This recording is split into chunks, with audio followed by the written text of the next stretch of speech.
خاص سے آج کی ضروری بات ہم دیکھ رہے ہیں کہ بے روزگاری کی شرح میں آئے دن اضافہ ہو رہا ہے، اور اس سے بڑھ کر المیہ یہ ہے کہ ہمارے نوجوان بچے بچیاں بڑی بڑی ڈگریوں کے ساتھ بے روزگاری جیسے افرید کا سامنا کر رہے ہیں، جس سے ان کا ذہنی تناؤ بھی بڑھ رہا ہے اور گھروں کی مشکلات میں بھی اضافہ ہو رہا ہے۔ ہمیں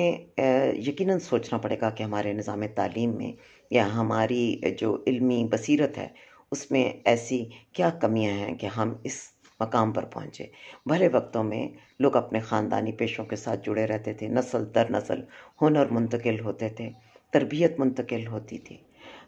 پھر آج سے 3-4 عشروں قبل ملک میں نظام تعلیم میں کچھ عجیب سی تبدیلیاں آئیں جنہوں نے ہماری سوچ کو چھوٹا کر دیا اور ہم نے ووکیشنل ٹریننگ انسٹیٹیوٹ کی طرف توجہ دینی چھوڑ دی۔ آج ضرورت اس بات کی ہے کہ ہمارے بچے ہنر حاصل کریں۔ ہنر بھی تعلیم ہے، اور ہم پر بطور معاشرہ یہ ذمہ داری عائد ہوتی ہے کہ ہم ہنرمند افراد کی قدر بھی کریں، انہیں معاشرے میں عزت بھی دیں۔ ایسی کاغذی ڈگریاں کسی کام کی نہیں جو آپ کو آبرو مندی کے ساتھ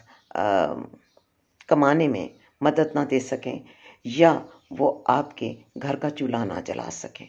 تو یہ صرف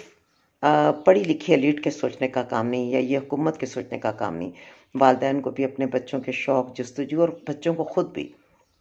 اپنے انٹرسٹ کے مطابق فیصلے لینے چاہیے، اور آپ جس کام میں اچھے ہیں، جس چیز پر آپ کا دل ہے، آپ اسی صلاحیت کو بہتر بنائیے، اسی میں اپنی قابلیت جو ہے اس میں مزید بہتری لائیں، تاکہ وہ آپ کا شوق بھی ہو اور اس کے ساتھ ساتھ آپ کی حالات اور زندگی کو بہتر بھی بنا دے۔